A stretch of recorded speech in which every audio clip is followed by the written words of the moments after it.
بسم اللہ الرحمن الرحیم. السلام علیکم. میں موجود ہوں آج جناب سید خرم عباس نقوی صاحب کے ساتھ، اور آج ہم ان سے بہت سے سوالات کریں گے. اچھا شاہ صاحب، سب سے پہلا سوال جو مجھے ریسیو ہوا ہے مختلف لوگوں کی طرف سے، وہ یہ ہے کہ اندھی تقلید کیا ہے، اور اس کا جو بیسک مطلب ہے وہ کیا، اور آج کل کے دور میں یہ کس طرح رائج ہے؟ بسم اللہ الرحمن الرحیم. تمام تر تعریفیں اس رب کائنات کے لیے جو اس تمام کائنات کا کریٹر ہے، اور تمام تر درود و سلام ان محمد والے محمد کے لیے جن کی وجہ سے اس کائنات کو تخلیق کیا گیا. بے شک. پہلی بات تو یہ ہے کہ جو معصومین علیہ الصلوۃ والسلام نے ہمیں یہ دین ہمیں دیا ہے، اس میں جو ہے وہ اطاعت ہے، اور جو انہوں نے بتایا ان کی اطاعت ہے، یعنی کہ اس حکم کو بے چرا مان لینا. کچھ لوگوں نے کوسچنز بھی کیے، کچھ کے کوسچنز جو ہوتے تھے وہ چیز کو جاننے کے لیے ہوتے تھے، اور کچھ کے کوسچنز جو ہوتے تھے وہ فقط اور فقط ایک کسی اور نظریے سے کہ پزل کرنا ہے یا پریشان کرنا ہے یا لاجواب کرنا ہے، اس نظریے سے بھی ہوتے تھے. اب اطاعت جو ہے، قرآن پاک میں آیت ہے کہ اطاعت کرو اللہ کی، اس کے رسول کی اور اولی الامر کی. بے شک. اب اولی الامر کون ہے؟ اولی الامر جو ہیں، ڈیفینیٹلی بات ہے کہ اللہ اپنی اطاعت کا حکم دے رہا ہے، اپنے رسول کی اطاعت کا حکم دے رہا ہے، اور اس رسول کی کہ جو یعنی کہ آپ یوں سمجھ لیجئے کہ ہدایت یافتہ ہے. بے شک. ٹھیک ہے.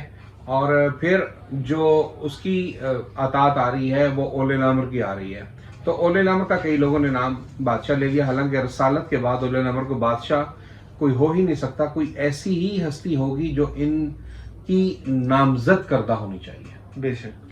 اسی لیے اگر ہم اولی الامر کو پہچاننا چاہیں تو مولا سے پوچھا گیا کہ اولی الامر کون ہے، تو فرمایا کہ امر اللہ کا حکم ہے. جیسے روح کے بارے میں کہا گیا کہ امر ربی ہے، یہ اللہ کا حکم ہے. بالکل. اللہ کا حکم ہے امر. تو ہم ہیں اولی الامر جو اللہ کے حکم پر حاکم ہیں آپ لوگوں کے اوپر. بالکل. تو جو اللہ کے حکم پر حاکم ہو اسے اولی الامر کہتے ہیں. بے شک. اب اس کے اندر جو چیز آ رہی ہے وہ چیز آ رہی ہے کہ بے شمار لوگوں نے اپنے جیسے لوگوں کی پیروی شروع کر دی. تو ان کے لیے قرآن پاک میں آیت تھی کہ انہوں نے اپنے راہبوں کو یا پادریوں کو یا پنڈتوں کو یا مولویوں کو یہ جو ہے اپنا رب بنا لیا تھا. یعنی ان کے احکامات پر اس طرح پیروی وہ کرتے تھے کہ جیسے وہ پروردگار کے احکامات ہوں. اور جب آپ لوگوں کی پیروی شروع کریں گے تو وہاں پر جو احادیث ہمیں ملتی ہیں وہ فقہا کے بارے میں ملتی ہیں، اور فقہا وہ والے جن کے اندر 5 شرائط جو ہیں وہ ہر صورت میں موجود ہوں، اس کے بعد بھی ان سے احتیاط کرنے کا حکم ہے. اچھا، 5 شرائط اگر موجود ہوں تب بھی احتیاط کا حکم؟ تب بھی احتیاط کا حکم ہے. اور وہ کیا ہے کہ جب تک یہ مطیع امر مولا ہو تب تک ان کی اطاعت کرو، جب تک یہ حق پر ہوں. بے شک. جیسے یہ حق سے ہٹیں ان کے اب ان میں سے جو پہلی جو ہے شرط کیا ہے کہ وہ ہے کہ اپنے نفس کی حفاظت کرنے والا ہو. اچھا. دوسری جو شرط ہے اس میں کہ دین میں عالم ہو، دین میں سمجھ بوجھ رکھتا ہو. تیسری شرط یہ ہے کہ وہ خواہشات نفسانی کا مخالف ہو، آپ کا نفس جو خواہشیں کرتا ہے ان کا مخالف ہو، پرہیزگار ہو. چوتھی شرط اس کی یہ ہے کہ مطیع امر مولا ہو، یعنی اپنے مولا کے حکم کا مطیع ہو. جیسے کہ ابان کے بارے میں کسی نے جب مولا سے ذکر کیا کہ مولا ابان مسجد میں بیٹھ کر فتاویٰ دے رہا تھا، آپ نے فوراً بلایا، کہا کیا کہہ رہے ہو وہاں پر؟ تو آپ نے فرمایا، انہوں نے فرمایا کہ مولا جو آپ سے سنتے ہیں وہی بیان کر دیتے ہیں. یعنی کہ جو منوعن اللہ اور اس کے رسول کی بات ہو اس کو آگے بڑھا دے، بیسیکلی وہ اس شخص کی اطاعت نہیں ہوتی، وہ اطاعت اس کی ہوتی ہے جس کا وہ بیان فرما رہا ہے. بے شک. اب اس کے اندر جو چیز ہے کہ اگر آپ یہ کہیں کہ وہ شخص اگر کسی چیز میں جسے آپ اطاعت کر رہے ہیں وہ اس چیز کا اہل ہی نہیں ہے کہ اس کی اطاعت کی جائے. بالکل. مثال کے طور پہ اتنی 4 سخت ترین شرائط کے باوجود بھی حکم یہ ہے کہ ان کے اوپر جناب جی یہ اطاعت جو ہے ہم پر جواز کی، کہا کہ ان کی اطاعت اس وقت تک کرو، سوری ان کی تقلید اس وقت تک کرو جب تک یہ راہ حق پر ہوں. ٹھیک. تو مولا سے پوچھا گیا کہ مولا کیا اتنی سخت شرائط کے باوجود بھی یہ راہ حق پر نہیں ہوں گے؟ کہا اکثریت ایسوں کی ہوگی. اکثریت ایسوں کی ہوگی. سبحان اللہ. وہ ہمیں آج کل کے دور امام میں حسن علیہ السلام کا اس کے اندر واضح فرمانا، وہ یہ فرماتے ہیں، مولا فرماتے ہیں کہ یہ لوگ ہمارے کچھ علوم سیاہ حاصل کریں گے، صحیح علوم حاصل کریں گے جو ہمارے ہی ہوں گے، اور ہماری شبیہیں اختیار کریں گے، یعنی ہم جیسا لباس پہنیں گے، ہم جیسا دکھاوا پہناوا کریں گے، اور ہمارے شیعوں میں عالم بن کر بیٹھ جائیں گے. اچھا. اور ہمارے شیعہ ان کو عالم سمجھ کر ان کی تقلید کرنے لگ جائیں گے، ان کا حکم مانیں گے، ان کی پیروی کریں گے، اور یہ ان کو ہمارا نام لے لے کر بلائیں گے اور دین سے خارج کر دیں گے. اللہ اکبر. نام لے لے کر بلائیں گے اور دین سے خارج کر دیں گے. اور یہ یزید اور اس کے لشکر سے زیادہ بدترین ہوں گے. یہ بحر الانوار کا مولا کا خطبہ ہے جو کہ احتجاج طبرسی کے اندر بھی موجود ہے، اور مولا امام حسن عسکری علیہ السلام کا یہ فرمان. تو یہ دین سے خارج کر دیں گے، کیونکہ ہمارا نام لے لے کر بلائیں گے اور دین سے خارج کر دیں گے. یہ یزید اور اس کے لشکر سے زیادہ بدترین ہوں گے، کیونکہ یزید اور اس کے لشکر نے فقط ہمارے جان و مال لوٹے تھے، یہ ہمارے شیعوں کا ایمان لوٹ لیں گے. اللہ. تو کہا مولا یہ کون ہوں گے؟ فرمایا یہ علماء سو ہوں گے.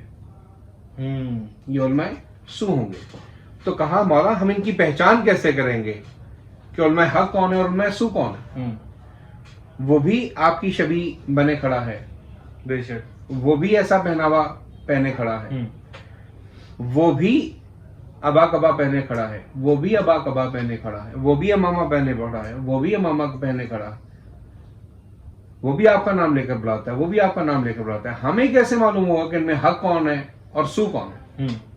تو مولا نے بہت پیارا ایک ہی لفظ میں جواب دیا تھا. مولا نے کہا تھا، فکرے میں جواب دیا تھا کہ جو تمہیں ہمارا نام لے کر بلائے اور ہم تک لے آئے وہ حق ہے، جو ہمارا نام لے کر بلائے اور اپنی طرف لے جائے وہ سو ہے. سبحان اللہ. بے شک. ٹھیک ہے. اب تقلید یا پیری مریدی یا کوئی بھی چیز اس کو آپ لے لیں، مقصد کسی انسان کی پیروی کرنا ہے. بے شک. ایسے ہی ہے. تو کسی بھی انسان کی پیروی کرنے کے بارے میں سورہ بقرہ آیت نمبر 166 اور 167 جو ہے وہ کافی مشہور و معروف ہیں. آپ ابھی کھول لیجئے اور پڑھ لیجئے کہ اللہ جل شانہ فرما رہا ہے کہ بلائیں گے ہم ان کے جھوٹے پیروں کو، دکھائیں گے جہنم کی بھڑکتی ہوئی آگ، اور کہیں گے پاؤ اس میں سے اپنا اور اپنے مریدین کا حصہ. سبحان اللہ. اپنے مریدین کا حصہ. وہ پہلے تو پیر بڑے کھڑے ہوں گے نا کہ ہمارے پہ اتنی خلقت کھڑی ہوئی ہے، ہم بھی جناب یہ کھڑے ہوئے ہیں، تو بڑے لوگ ہیں ہمارے فالوور جو ہیں، بہت زیادہ لوگ ہیں. بالکل. تو اس کے اندر جب وہ یہ کہیں گے نا پاؤ اپنا حصہ، تو وہ پلٹ کر انکار کر دیں گے پیر اس وقت کہ ہم تو ان کو جانتے ہی نہیں. بالکل. یہ کون ہے؟ ہم نہیں ان کو جانتے.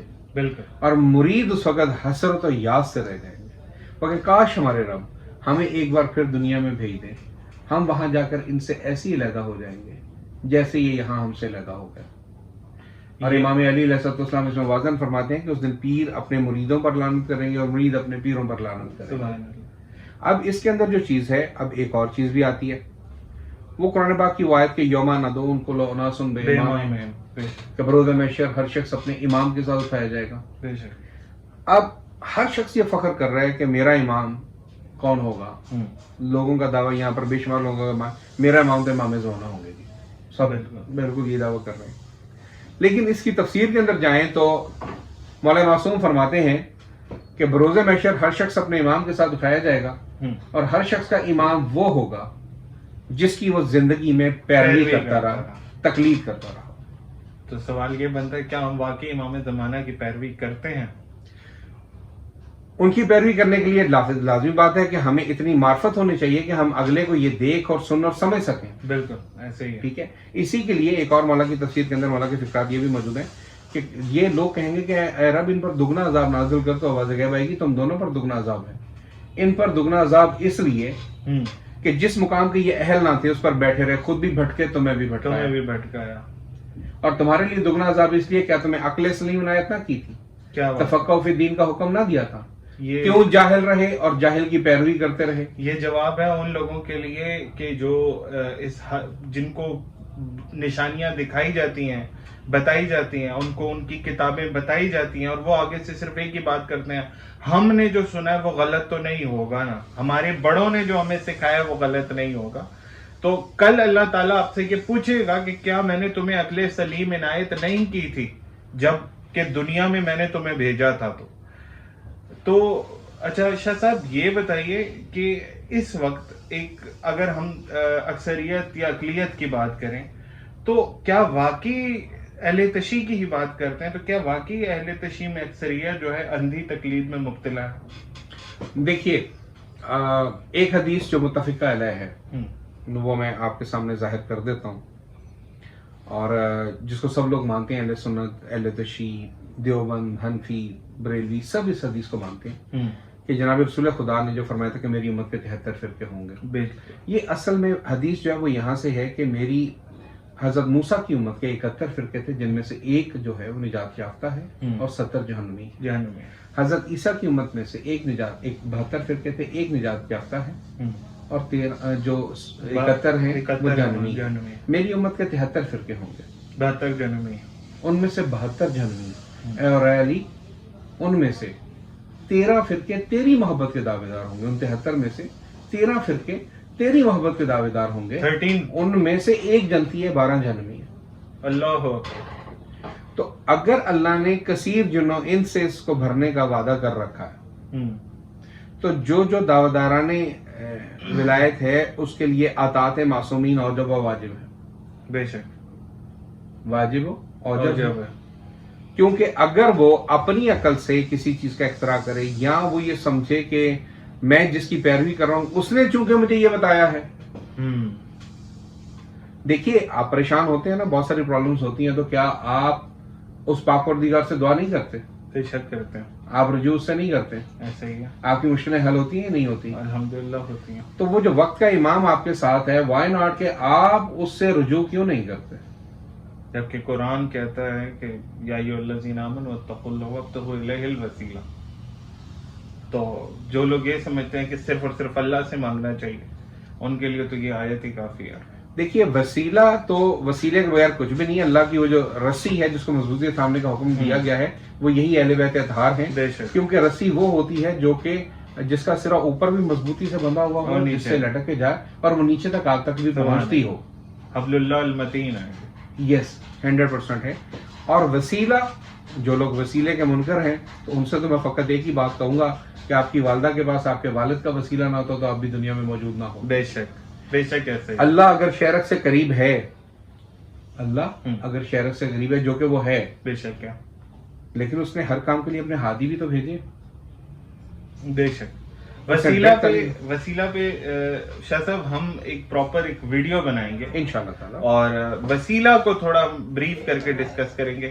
آج کی ویڈیو تھی ہماری تقلید سے ریلیٹڈ، اور آپ ملتے ہیں انشاءاللہ آپ سے اگلی ویڈیو میں، اور اس طرح کی چند نئے سے سوالات کے ساتھ۔ تب تک کہ اپنا بہت خیال رکھیے گا۔ میں ہوں آپ کا ہوسٹ وقار حیدر، اور میرے ساتھ ہیں جناب خرم عباس نقوی صاحب۔ السلام علیکم ورحمۃ اللہ۔